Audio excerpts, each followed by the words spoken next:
Oh, it's me. I had to wait till the counter started. I'm just checking in for a few minutes. I know I haven't been around for a while. Back to school. Um, we also had a death in the family, and even though that doesn't affect things too much, I'm still going to use it because I know there's people out there that get why I'm saying that or doing that. It's not really. It's not really a thing. But see how it's a legitimate excuse. Yeah.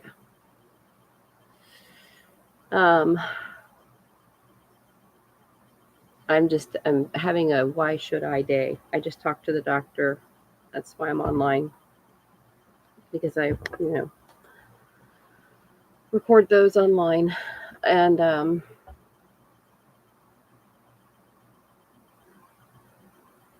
to think what we talked about. We jumped to a few different subjects. Talked about schizophrenia. Unfortunately, I can't see what's physically happening in the brain like I can with depression. At least not at this time. So I can't explain that part of it.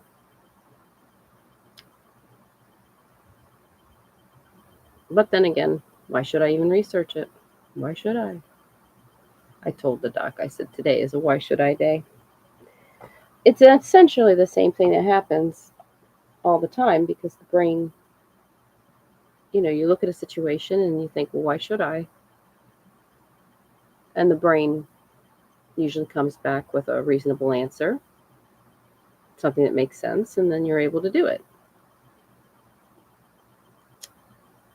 But if not, if it doesn't make sense, like I told her, like it's going to be time to collect all the garbage. And who does that? Me. Nobody else does it. Me. And then that's why I do it, because nobody else would. It has to be done. And the bathroom garbage is horrible. Because, oh gosh. For as much as I want to sit here and start venting about all the different things I have to deal with when it comes to the bathroom garbage, my brain is stopping me. One, I already said it to the doctor. And two, the brain stops us from saying things that could embarrass us, that could make things wrong somehow. It stops us from going on stage. But you can imagine, if nothing else. And then add to it the whole kitchen thing. Because my mom does not have a sink in her room. So she uses the bathroom. And it's not set up for that type of drainage. Oh well. Anyway, nastiness, it gets all up around the top of the bag, and who has to talk bag to get it, pull it out of the thing and close it, yeah, who gets to do that? Me.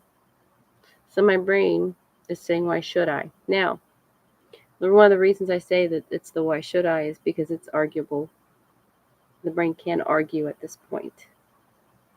It's not an automatic shutdown to I don't need to. I went in the bathroom earlier, I looked down, I saw that bag the way it is, and I went, why should I? Usually a shrug goes along with it. And then I came back in here, and then I started my meeting with her. And I told her, now, the reason why this is happening in this way is my brain ultimately knows I'm going to have to do it. No one else will do it. It will need to be done. I will need to be the one to do it because no one else will. And I'm not going to live like, no. Mm-mm. Just pile garbage up. Not going to happen. It's not safe. It's not sanitary, all that stuff. So I will ultimately be the one to do it. And my brain knows that. But as a way of rebelling, I suppose, I'm saying, why should I? Why should I? Later, I'll do it, at the last minute.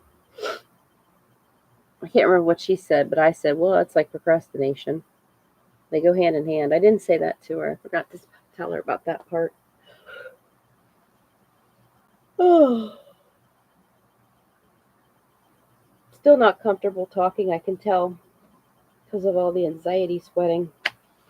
Ugh, gosh, what a mess.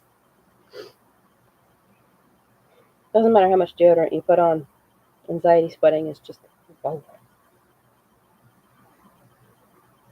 too much. Anyway,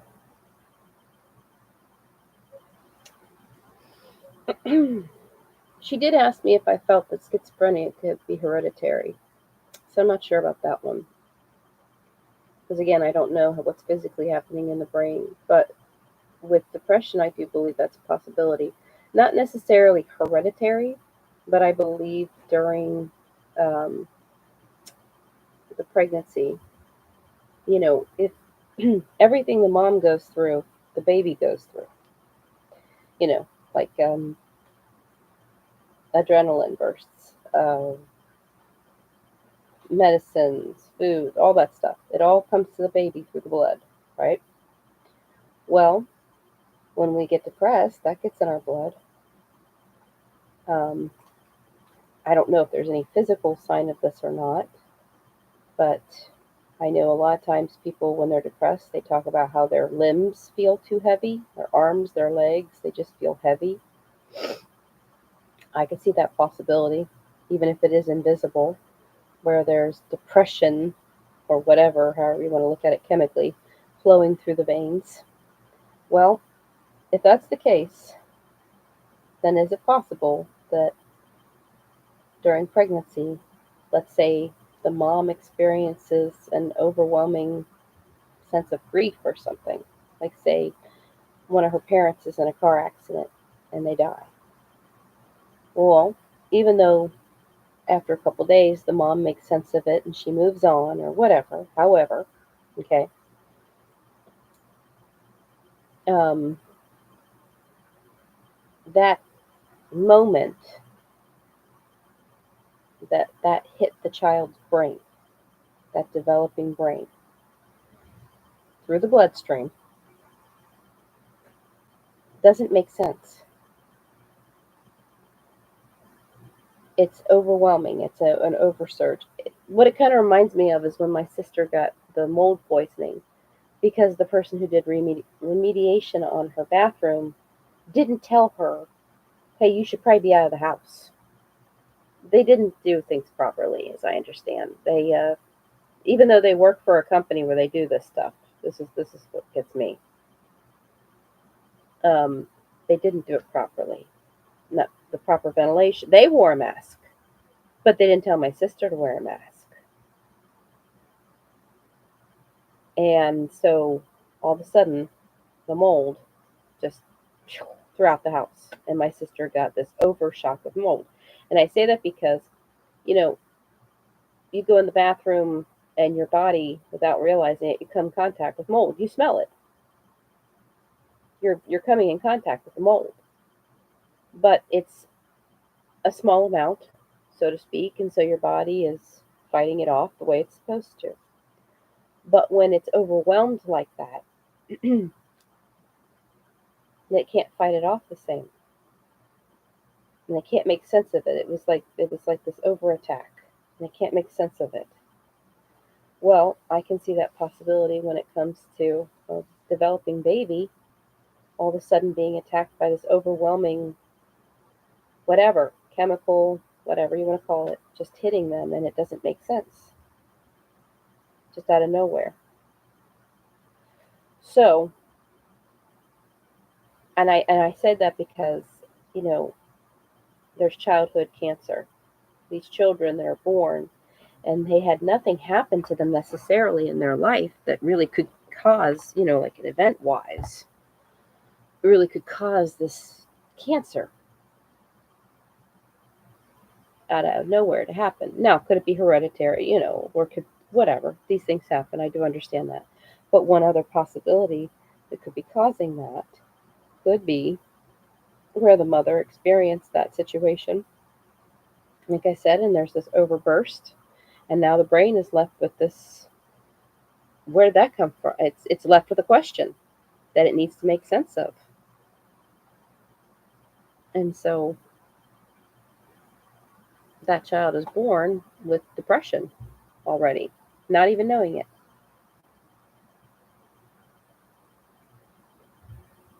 And then it ends up somehow manifesting into a cancer instead, or some other type of illness. Yes, I can see that possibility. So, anyway, what else did we talk about? She asked me questions. She asked me about, you know, if at the end of the, our sessions together, which I said it's going to be 3 to 6 months, um, if at the end of that, if she says, hey, your stuff's good, it's valid, how am I going to feel about that after that? Couldn't really give her an answer because, unless you're actually in the situation, sometimes you just can't. But the other thing is also, well, if it's that good, as silly as this may sound, you would almost expect something more to happen. You would almost expect someone to say, your stuff's good. We need it. So then you would expect the next thing for her to say, I have a group of people I've been speaking with about this, and they want to get together with you, and they want to talk to you. They want to understand this because it could be helpful to people with mental health issues, or just people in general. That would be the next step in my brain. If it's good, then you're going to want this information to help people because that's the goal. So then really it's not about my next step, it's about their next step. And then she also asked if in the reverse, if I, would say the same, or same question, only instead of saying my stuff is valid, say it's not valid, or it's already known.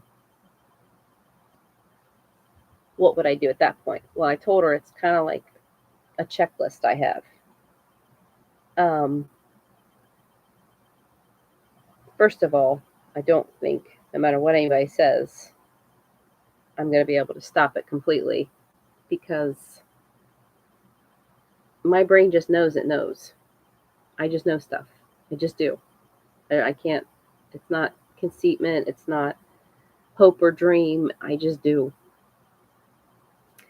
It would probably take a group of people of that authority to kind of tell me no. But other than that, the checklist is also involving the whole, I'm only going to believe that you have actually heard my theory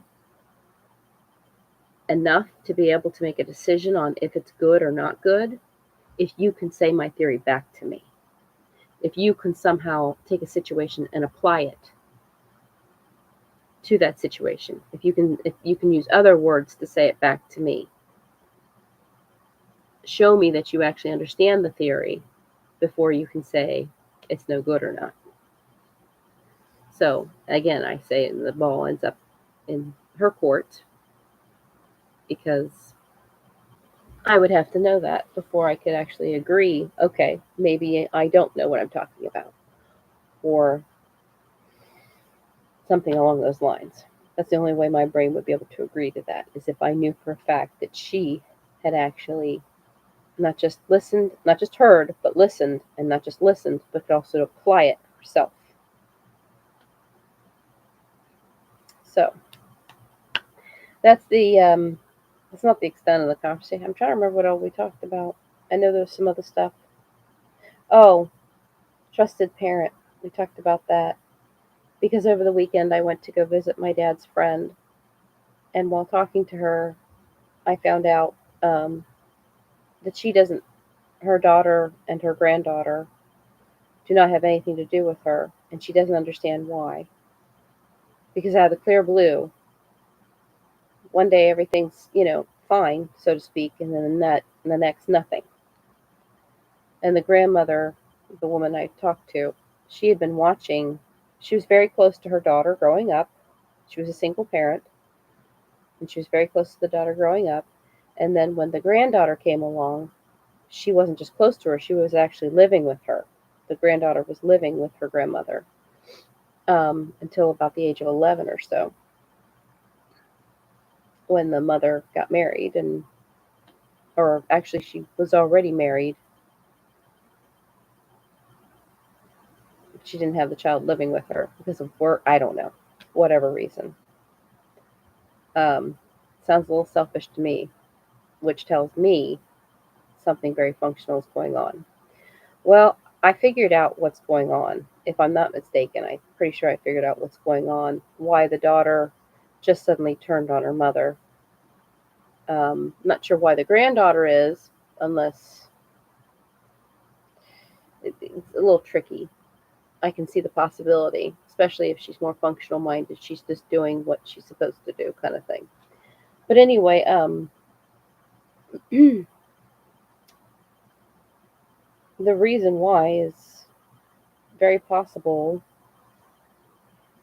When you're missing a parent, you're missing a link. You're missing information in the brain. Information that the brain knows should be there. It's in the blueprint. That other parent is in the blueprint, and yet their information is not there on a regular basis or somewhat regular basis, and the disappearance, or the absence, I should say, of that parent is not explainable. It is, but not to the brain. It still doesn't make sense. Um, I was actually talking about the whole Jennifer Aniston thing with that, because I don't think her mother is a legitimate issue. I grant you that completely. But what started it was dad, because his absence doesn't make sense. Um, just because you have an issue with the other parent doesn't mean that you disappear from the child's life too. So, for as much as it's, well, I couldn't deal with so and so. Well, you didn't have to deal with so and so. You had to deal with me, and you weren't there. So that doesn't make sense to the brain. Um, Trying to think. The other issue is what I call trusted parent, and I've explained it before, so I won't go into any big long thing. But if that trusted parent is the, like in this particular situation, if the father was actually supposed to be the trusted parent for that daughter, that's going to make it even worse. That could make it where she will one day just up and change things. One day be there, involved, and then not the next, because it messes with a part of the brain. It's messing with us more. I guess I didn't say this to the doctor, but it's messing with us kind of more instinctually. Um, I don't think enough to say that it's actually going to mess with something instinctually, but it could. And the reason I say that is because the one the one guy who killed his mom. He tried to kill. It was trying to kill both his parents. He severely wounded his father to the point where he's messed up now to this day. But he did live, and he did kill the mother. Well, come to find out, they were actually his adopted parents. And if I'm not mistaken, and if my theory is correct, that's why he did it, because he was adopted. Now, I know a lot of people out there automatically are going to say, well, I was adopted. Does that mean I'm going to kill my parents? No. There were some other things involved with it. But you see, the difference is, because he even had a sister, as I understand, an adopted sister. And I don't know if it was his biological sister or if she was adopted, you know, outside of the family. I don't know. But she didn't do it. She didn't kill the parents or try to. So what was it about him? Well, that trusted parent thing can mess with some people, especially the more functional minded, or if their brain, for whatever reason, is functionalizing that more than it should. Um,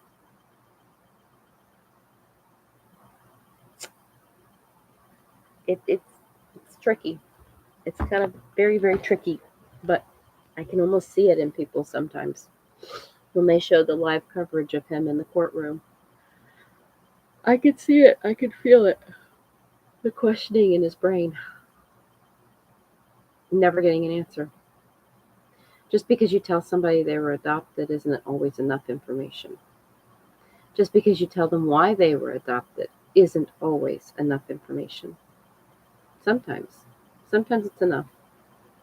Just to know that, well, your parents couldn't take care of you, your mom was a drug addict, your dad was in prison, whatever. Whatever the reason. Sometimes that's enough. Sometimes it's not. Sometimes, because seeing is believing on that functional side of the brain, sometimes that's the only way to actually answer it. Unfortunately, there's no way to go back in time, so seeing is believing can happen. Still working on that. I'm not sure if I'll ever come up with an answer for that one, because that truly is like, Back to the Future stuff there, buddy. But that's what the brain needs. It needs concrete truth, fact, proof of something, undeniable, to be able to say, okay, now it makes sense. I can see my mom sitting there shooting up. I can see what my father did to get him in prison. One of the issues that also then becomes involved, though, also, I should mention, is the fact that I'm not related to these people that raised me. I'm related to these other people. I have my blood connection with them. I'm from them. Does that mean if they became prison bound and drug addict that I'm going to as well? What's going to happen there? So anyway, that's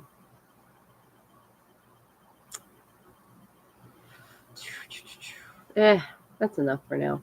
Like I said, I'm just checking in because I know I've been gone, and I know I had some messages to respond to, and I'm sorry I haven't gotten to. Just had a lot on my plate. Decided finally it's time to move. Obviously, my brain hasn't completely decided that, though, because I still haven't written the letter to the housing place. And I need to do that. But why should I? Do I know for a fact that I'm going to get a response? Do I know for a fact that when I do get a response, if I do, that it's going to be the response I need? Do I know for a fact that any of my efforts will be worth anything? No. No. No. Okay, well, there you go. So why should I? Anyway, I'll hopefully be back in a few days or so. My mom and I have been talking about some things to work on around this house, and I want her to know I'm on board. She's been going to China, not China, the country, sorry, China, a city, sorry, to help out with a mailing for the religious group that she's part of, to help them out. So we haven't been able to work on stuff. And that's okay. I'll tell you also about the contest that I was going to enter, and then I found out it's for teenagers only. It made it sound, on the news, it sounded like it was for anybody. And so my brain says, well, who cares? Do it anyway. Because one of the things that you can win is your little video or whatever will be on during the Super Bowl. I think I already said all this. Didn't I already say all this? See? Why should I, man? My brain is like not right. I feel like I already said all this in this video already. But anyway, so yeah, I'm not going to worry about the rest of it. Like I said, just checking in. And I'll hopefully be back in a few days. Still a little bummed about the fact of going live was so that I could watch live TV and make commentary on it and say this person's functional, that person's emotional, and point out why I'm saying that. and as well as what's going on with them. But I didn't get to because of copyright, and I haven't been able to get any way around it. So, oh well. Hopefully, I'll be back in a few days. Bye, guys. I hope you guys are taking care of yourselves. I still pray for all of you. I need to get back to the messages. I know. I need to find out how people are doing. But do I need to? Can I actually do anything about other people's situation? Just hearing that somebody is, maybe now homeless or whatever, can I actually fix that for them? No. Hmm. Just hearing that somebody lost somebody, can I actually fix that for them? No. Yeah. Yeah. I pray about you guys. I think about you guys all the time. I know it's easy to say it, but I do. It wears on my brain all the time. Like a little back burner somewhere, always burning.